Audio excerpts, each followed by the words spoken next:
The Myth of the Rational Market by Justin Fox. The Myth of the Rational Market by Justin Fox is a book that challenges the idea that markets are always rational and efficient. Here are 10 key points from the book. The efficient market hypothesis is the idea that financial markets are always rational and efficient, meaning that stock prices always reflect all available information. EMH was developed in the 1960s and 1970s by academics such as Eugene Fama, who won a Nobel Prize for his work on the theory. The rise of EMH coincided with the decline of traditional value investing, which focuses on identifying undervalued stocks based on fundamentals such as earnings and dividends. EMH became increasingly influential in the 1980s and 1990s, when Wall Street began to embrace quantitative models and trading strategies. The 2008 financial crisis challenged the idea that markets are always rational and efficient, as many investors and institutions made irrational decisions that led to a massive market collapse.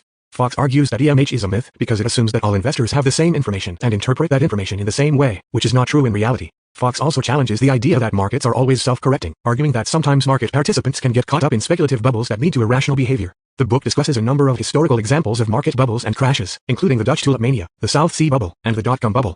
Fox argues that while EMH may have some value as a theoretical concept, it should not be relied upon as a guide to investing or economic policy. The book concludes with a call for investors and policymakers to recognize the limitations of EMH and to embrace a more nuanced understanding of market behavior that takes into account the role of emotions, irrational behavior, and systemic risk. Like and subscribe for 5 new books every day.